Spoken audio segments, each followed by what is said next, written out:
Hello friends, welcome again to my YouTube channel. आज की इस वीडियो में हम बात करेंगे मैनेजरियल इकोनॉमिक्स में से द इलास्टिसिटी ऑफ डिमांड के फर्स्ट पार्ट के बारे में। द इलास्टिसिटी ऑफ डिमांड के इस फर्स्ट पार्ट में आज हम अंडरस्टैंड करेंगे कि आखिरकार इलास्टिसिटी ऑफ डिमांड होता क्या है, इलास्टिसिटी डिमांड कैसे कैलकुलेट की जाती है, इसका फॉर्मूला क्या है, और लास्ट में हम ये भी अंडरस्टैंड करेंगे कि आखिरकार इलास्टिसिटी ऑफ डिमांड कितनी कैटेगरीज में डिवाइड है, उसके कितनी टाइप्स हैं। चलिए सबसे पहले हम आज के इस चैप्टर को स्टार्ट करते हैं बेसिक इंट्रोडक्शन से। और थ्योरी ऑफ डिमांड एक ऐसा चैप्टर था जिसमें हमने ये स्टडी किया था कि आखिरकार प्राइस और डिमांड के बीच में कैसा रिलेशन एग्जिस्ट करता है।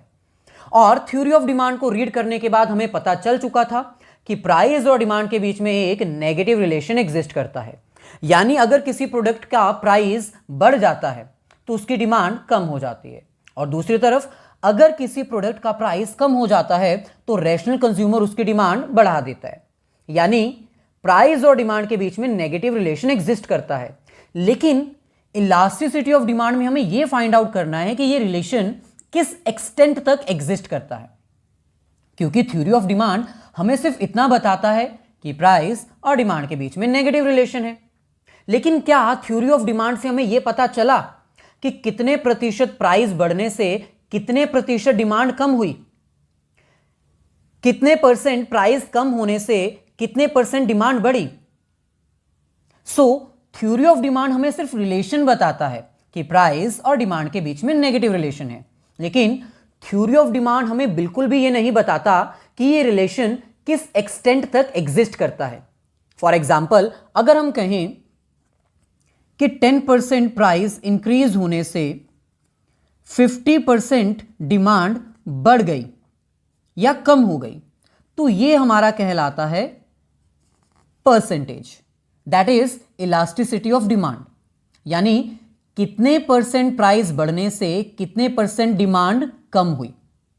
थ्योरी ऑफ डिमांड हमें सिर्फ इतना बताता है कि अगर प्राइस बढ़ेगा तो डिमांड कम हो जाएगी, लेकिन थ्योरी ऑफ डिमांड हमें यह नहीं बताता कि यह रिलेशन किस एक्सटेंट तक एग्जिस्ट करता है। How much increase in price will leads to how much decrease in demand. अगर हमें यह फाइंड आउट करना है तो हमें डिमांड की इलास्टिसिटी को मेजर करना पड़ेगा। फॉर एग्जाम्पल, अगर हम बात करें प्राइस ऑफ एप्पल की और डिमांड ऑफ एप्पल की, तो हमें यह पता है कि प्राइस और डिमांड के बीच में नेगेटिव रिलेशन एग्जिस्ट करता है।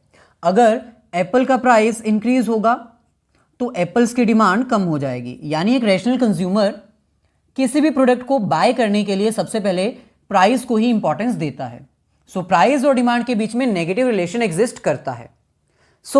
थ्योरी ऑफ डिमांड की हेल्प से हमने ये तो फाइंड आउट कर लिया कि प्राइस और डिमांड के बीच में कैसा रिलेशन एग्जिस्ट करता है, लेकिन थ्योरी ऑफ डिमांड हमें ये बिल्कुल नहीं बताती कि ये रिलेशन किस एक्सटेंट तक एग्जिस्ट करता है। इलास्टिसिटी ऑफ डिमांड की हेल्प से अब हमें दो चीजें फाइंड आउट करनी है।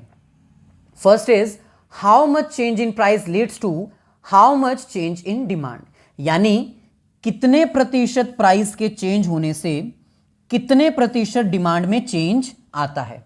यानी प्राइस अगर बढ़ेगा तो ऑब्वियसली डिमांड तो कम होगी ही होगी, प्राइस अगर कम होगा तो ऑब्वियसली डिमांड बढ़ेगी ही बढ़ेगी। लेकिन how much percentage of change in price will leads to how much percentage change in demand, ये फाइंड आउट करने के लिए हमें इलास्टिसिटी ऑफ डिमांड का सहारा लेना पड़ेगा। एक तरफ हमारे पास है थ्योरी ऑफ डिमांड और एक तरफ हमारे पास है elasticity of demand. Theory of demand हमें सिर्फ रिलेशन बताता है और इलास्टिसिटी ऑफ डिमांड हमें उस रिलेशन को एक्सटेंड करता है और एक्चुअल कैलकुलेशंस करके फाइंड आउट करता है कि आखिरकार यह रिलेशन किस एक्सटेंट तक एग्जिस्ट करता है। फाइनली आफ्टर बेसिक इंट्रोडक्शन, अब हम इलास्टिसिटी ऑफ डिमांड या फिर प्राइस इलास्टिसिटी ऑफ डिमांड के मीनिंग को अंडरस्टैंड कर सकते हैं। जैसे कि अभी हमने डिस्कस किया, price elasticity of demand is a measure, basically it is a method, it is a tool which is used to calculate percentage change in demand due to percentage change in price। यानी price elasticity of demand एक method है, एक tool है, एक numerically calculations हैं जिसकी help से हम ये फाइंड आउट करते हैं, ये कैलकुलेट करते हैं that how much percentage change in demand is affected bye percentage change in price. यानी हमें यह तो पता है कि अगर प्राइस में कोई चेंज आएगा तो डिमांड इफेक्ट होगी, लेकिन कितनी इफेक्ट होगी यह फाइंड आउट करने के लिए हम प्राइस इलास्टिसिटी ऑफ डिमांड के फॉर्मूला को यूज कर सकते हैं। So in short, demand of a product is affected by price. कोई भी प्रोडक्ट हो उसकी डिमांड प्राइस से इफेक्ट होती ही होती है। इसका मतलब हम यह भी कह सकते हैं price of a product always affects it's demand. यानी कोई भी प्रोडक्ट हो अगर उसके प्राइस में चेंज आएगा तो कंज्यूमर की डिमांड कम ज्यादा होगी ही होगी, लेकिन how much, the main question is how much. So elasticity of demand is that measure which will help you to find out how much percentage change in price will leads to how much percentage change in demand। यानी price का कितना प्रतिशत बढ़ने या कम होने से demand का कितना प्रतिशत बढ़ेगा या कम होगा। So in short, price elasticity of demand is that measure, is that tool, is that technique which helps you to find out the percentage change in demand due to percentage change in price।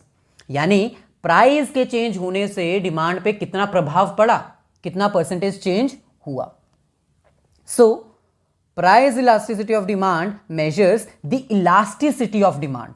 Basically जो price elasticity of demand है वो क्या major करती है, demand की elasticity.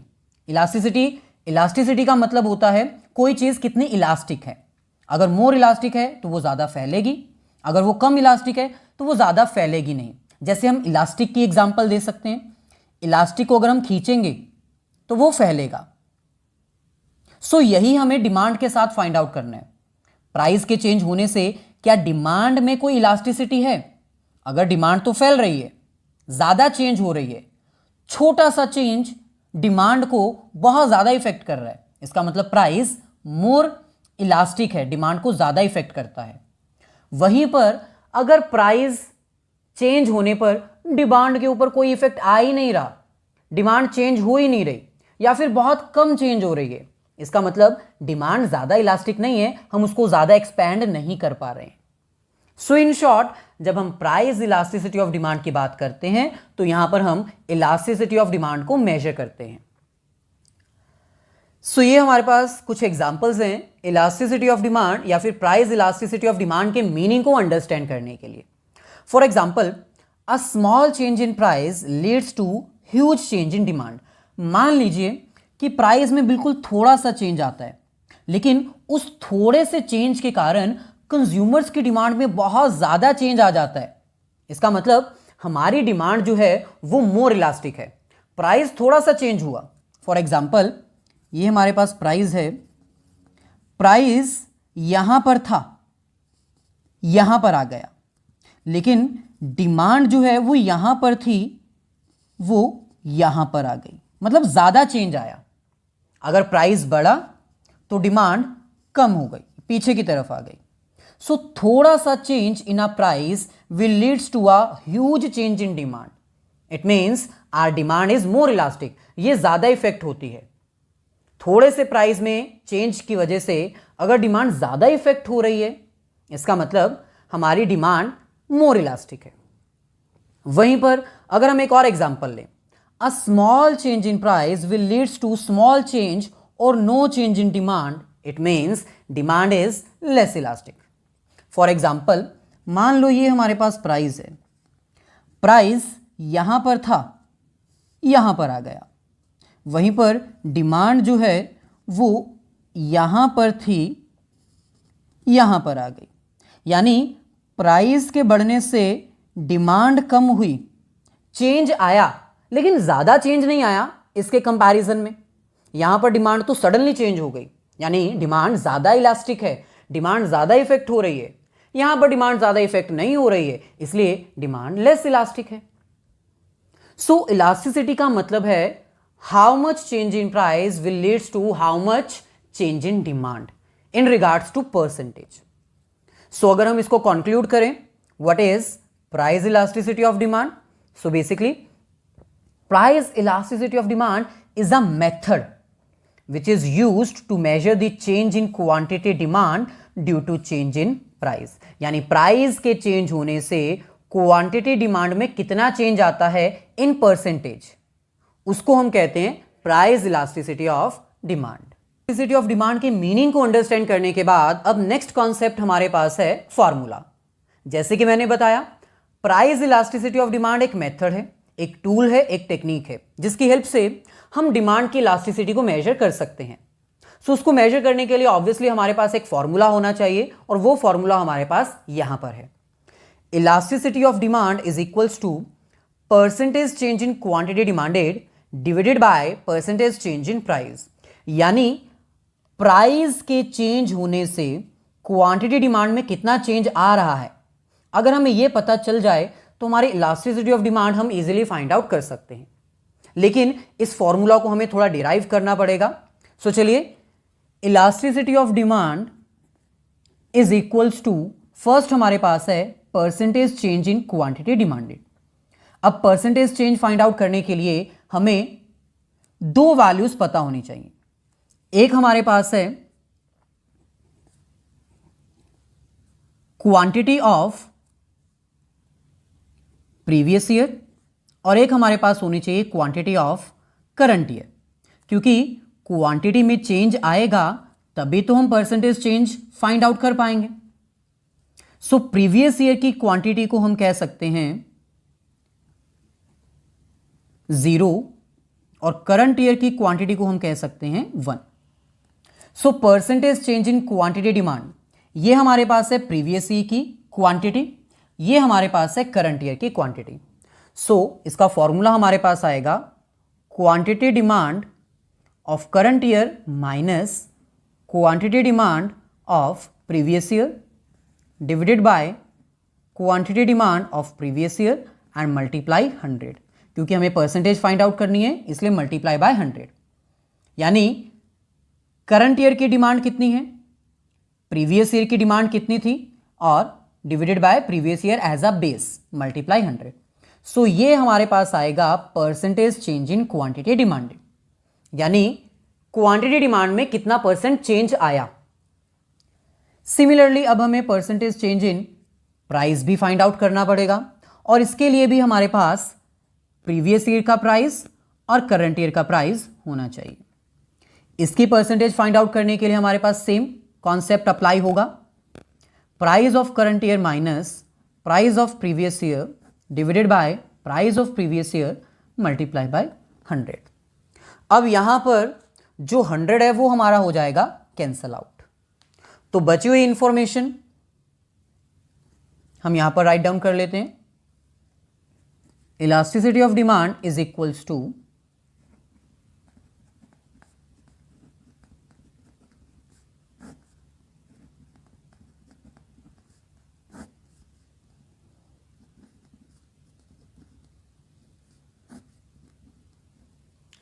अब अगर हम बात करें परसेंटेज चेंज की, तो आपको पता है चेंज का साइन होता है this triangle. So change in quantity demanded को हम कुछ इस तरह से भी रिप्रेजेंट कर सकते हैं। सिमिलरली चेंज इन प्राइस को भी हम इसी तरह से रिप्रेजेंट कर सकते हैं। और फाइनली जब इसको सॉल्व करेंगे, इलास्टिसिटी ऑफ डिमांड का फाइनल फॉर्मूला हमारे पास आएगा change in quantity divided by quantity. अगर हम इस डिवाइड को मल्टीप्लाई में कन्वर्ट करेंगे तो ये अमाउंट जो है वो रेसिप्रोकल हो जाएंगी, पी ऊपर चला जाएगा और चेंज इन प्राइस नीचे आ जाएगा। इस इक्वेशन को हम कुछ इस प्रकार भी रिकॉर्ड कर सकते हैं, change in quantity over change in price multiply price over quantity. So ये आपका फाइनल आंसर है। एग्जाम में अगर आपको percentage change in quantity demand and percentage change in price already अगर दिया होगा तब तो आपको ये पूरी डेरिवेशन याद करने की जरूरत नहीं है। लेकिन अगर आपको percentage change in quantity demand नहीं दिया, परसेंटेज चेंज इन प्राइस भी नहीं दिया, तो फाइनली आप डेरिवेशन याद कर लीजिए या फिर ये फॉर्मूला याद कर लीजिए। सो चलिए फाइनली अब हम बात करते हैं types of price elasticity of demand. यानी प्राइस इलास्टिसिटी ऑफ डिमांड कितनी कैटेगरीज की हैं, कितनी टाइप्स की हैं। ओवरऑल अगर देखा जाए तो टोटल 5 टाइप्स की प्राइस इलास्टिसिटी ऑफ डिमांड होती है जिसको हम कैलकुलेट कर सकते हैं। First is unitary, second is more than unitary, third is less than unitary, fourth is perfectly elastic demand and the last is perfectly inelastic demand. So इसको हम with the help of examples understand करते हैं। First हमारे पास है unitary, यानी when elasticity of demand is equals to 1। अब आपको पता होना चाहिए इलास्टिसिटी ऑफ डिमांड जो अभी हमने फाइंड आउट की थी फॉर्मूला की हेल्प से, वो इक्वल्स टू 1 कब हो सकती है, जब percentage change in demand and percentage change in quantity demand और प्राइस इक्वल हो। जैसे फॉर एग्जांपल हमारा फॉर्मूला था percentage change in quantity demand divided by percentage change in price. तो मान लो हमारा percentage change in quantity demand है 5% और प्राइस भी 5% ही है, यानी प्राइस 5% से बढ़ा और डिमांड 5% से कम हो गई। इन दैट सिचुएशन हम कह सकते हैं कि हमारी इलास्टिसिटी ऑफ डिमांड 1 है, यूनिटरी है, इक्वल्स टू 1 है। So unitary elasticity means a situation in which elasticity of demand is equals to 1. Under this, the percentage change in quantity demand is exactly equals to the percentage change in price. यानी जितने प्रतिशत से price change हुआ है उतने ही प्रतिशत से अगर डिमांड भी चेंज हो तो उसको हम कहते हैं यूनिटरी। अब यहां पर हमारी एग्जांपल के अकॉर्डिंग अगर हम अपना फॉर्मूला अप्लाई करें, इलास्टिसिटी ऑफ डिमांड का अगर हम यहां पर फॉर्मूला अप्लाई करें तो ये हमारे पास है चेंज इन डिमांड। पहले हमारी डिमांड 500 थी, अब वो 550 हो चुकी है। सो 550 माइनस 500। सिमिलरली प्राइस हमारे पास पहले था 90, अब 100 हो चुका है। So 90 minus 100 multiply by price and quantity demanded. So इसको जब हम सॉल्व करेंगे तो ये हमारा 1 आएगा विच इज यूनिटरी। सो जो फॉर्मूला अभी हमने आपको डिराइव करवाया उसी फॉर्मूला की हेल्प से आप इलास्टिसिटी ऑफ डिमांड की जितनी भी टाइप्स है उनको अंडरस्टैंड कर सकते हैं। Change in quantity demand, change in quantity demand, then change in price, change in price, price over quantity, price 100 and quantity 500। So एक ऐसी सिचुएशन जिसमें percentage change in quantity demand and percentage change in price equal हो, यानी जितने प्रतिशत से आपका price कम हुआ है अगर उतने ही प्रतिशत से आपकी डिमांड बढ़ जाए तो उसको हम कहेंगे elasticity of demand is unitary. So explanation, diagram and table, इसकी हेल्प से आप प्रॉपरली एक्सप्लेन कर सकते हो types of price elasticity of demand. Second हमारे पास है when elasticity of demand is more than unitary. Unity का मतलब एक होता है, 1 होता है। So when elasticity of demand is more then 1, ये एक ऐसी सिचुएशन है जिसमें प्राइस के कंपैरिजन में चेंज इन क्वांटिटी डिमांड ज्यादा है। यानी अगर आपका प्राइस कम वैल्यू से चेंज हो लेकिन डिमांड ज्यादा वैल्यू से चेंज हो जाए तो उसको हम कहते हैं elasticity of demand is more then 1। For example formula हमारे पास है percentage change in quantity demand over percentage change in price. मान लीजिए आपकी क्वांटिटी डिमांड चेंज हो जाती है 10% से और प्राइस आपका चेंज हो जाता है 5% से। इन दैट सिचुएशन आपका आंसर आएगा 2 विच इज मोर देन 1।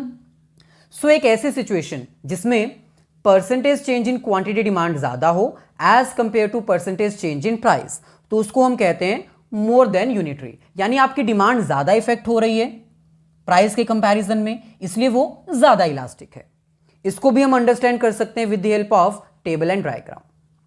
सो ये हमारे पास है प्राइस और ये हमारे पास है डिमांड। अगर हम इसको फॉर्मूला की हेल्प से सॉल्व करें तो फर्स्ट ऑफ ऑल हमारी क्वांटिटी डिमांड 700 से हो गई 500 और प्राइस में चेंज कितना आया 80 से ये हो गया 100 मल्टीप्लाई बाय प्राइस जो कि 100 था और डिमांड जो कि 500 था। जब हम इसको सॉल्व करेंगे तो हमारा आंसर आएगा 2। यहां पर आपको नेगेटिव साइन एक तरह से इग्नोर करना है क्योंकि आपको पता है प्राइस और डिमांड के बीच में नेगेटिव रिलेशन ही होता है। सो आपको यहां पर माइनस लिखने की जरूरत नहीं है। सो यहां पर हमारी elasticity of demand is more then 1। सो यहां पर आप देख सकते हो प्राइस में थोड़ा सा चेंज आया लेकिन डिमांड में ज्यादा चेंज आया। So when the change in demand is more then the change in price तो उसको हम कह सकते हैं elasticity is more then 1। Similarly हम थर्ड केस को भी अंडरस्टैंड कर सकते हैं। थर्ड केस हमारे पास है when elasticity of demand is less than unitary, that is less then 1।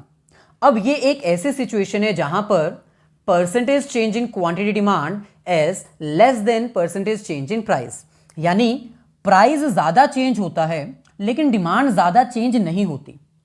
For example हमारा फॉर्मूला है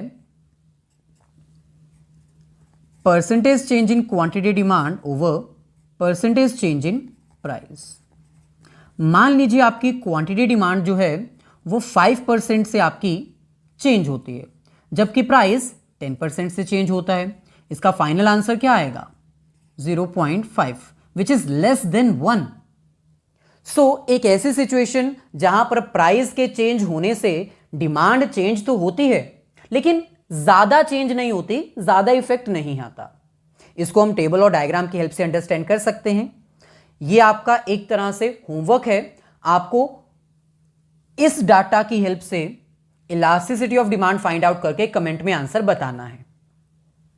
जिसका आंसर सही होगा उसके कमेंट को हम लाइक जरूर करेंगे।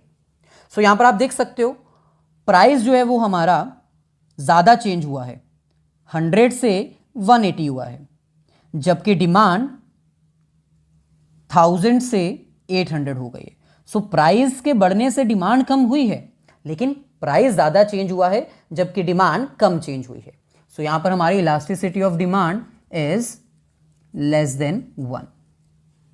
सो ऐसे ही फोर्थ केस हमारे पास है when elasticity of demand is infinity, it means perfect elastic demand.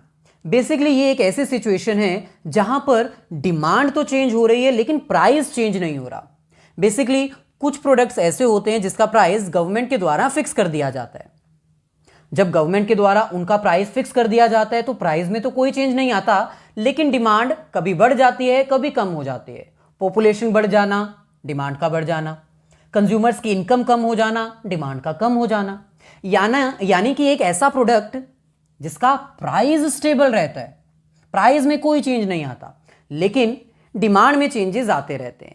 इसको हम कहते हैं परफेक्ट इलास्टिक डिमांड या फिर इंफिनिटी डिमांड। फॉर एग्जाम्पल हमारा फॉर्मूला है percentage change in quantity demand over percentage change in price. अब यहां पर मान लो हमारी डिमांड जो है वो 10% से इंक्रीज हो जाती है लेकिन प्राइस में कोई चेंज नहीं आता। So any number divided by 0 will be infinity, यानी डिमांड जो है वो चेंज होती रहेगी, हम इसको मेजर कर ही नहीं सकते हैं, it is infinity. So perfect elastic demand, it is at that situation in which there is change in demand but there is no change in price। ये एक ऐसी सिचुएशन है जहां पर प्राइस तो चेंज नहीं हो रहा लेकिन डिमांड जरूर चेंज हो रही है। हम इसको अंडरस्टैंड कर सकते हैं with the help of table and diagram. यहां पर आप देख सकते हो हमारी जो प्राइस की लाइन है, प्राइस की जो कर्व है वो बिल्कुल स्ट्रेट है, parallel to X axis, horizontal to X axis. लेकिन डिमांड कर्व जो है वो हमारी वो आगे की तरफ शिफ्ट हो चुकी है। सो ये एक ऐसी सिचुएशन है जिसको हम कह सकते हैं कि प्राइस में तो कोई चेंज नहीं आ रहा लेकिन डिमांड फिर भी कंटिन्यूसली बढ़ती ही जा रही है।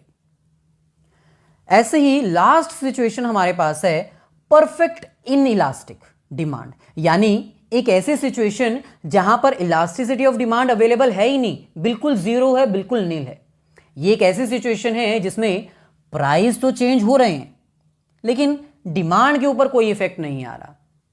जैसे फॉर एग्जांपल कुछ ऐसी मेडिसिन जिनकी कंजम्पशन करना इंपॉर्टेंट है, सो उनका प्राइस चाहे बढ़ता रहे लेकिन डिमांड कम नहीं होती। ये हमारे पास एग्जांपल गिवन है, एक मेडिसिन है जिसका प्राइस 100 से 200, 200 से 300 हुआ, लेकिन उसकी कंजम्पशन कम नहीं हो रही है। प्राइस बढ़ रहा है लेकिन कंजम्पशन कम नहीं हो रही है, यानी ये एक ऐसी मेडिसिन है जो चाहिए ही चाहिए सर्वाइव करने के लिए।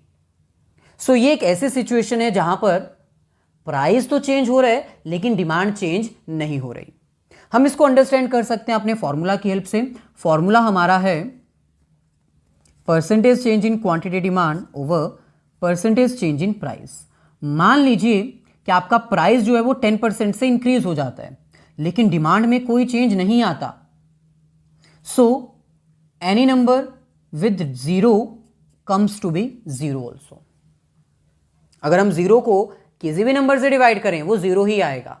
सो there is no elasticity, demand will stay constant. आपकी डिमांड जो है वो बिल्कुल कांस्टेंट है। सो ये हमारे पास डायग्राम भी गिवन है। डायग्राम में हमारी जो डिमांड कर्व है वो बिल्कुल पैरेलल है वाई एक्सिस के, ये बिल्कुल वर्टिकल है वाई एक्सिस के, यानी डिमांड कर्व चेंज नहीं हो रही है लेकिन हाँ प्राइस हमारा जरूर चेंज कर रहा है। सो ये था हमारा आज का लेक्चर जिसमें हमने आपको इलास्टिसिटी ऑफ डिमांड के मीनिंग, फॉर्मूला और टाइप से इंफॉर्मेशन प्रोवाइड की। अगर वीडियो अच्छी लगी है तो प्लीज इसको लाइक और अपने सभी फ्रेंड्स के साथ शेयर जरूर कर दीजिएगा ताकि कुछ भला आपके फ्रेंड्स का भी हो जाए।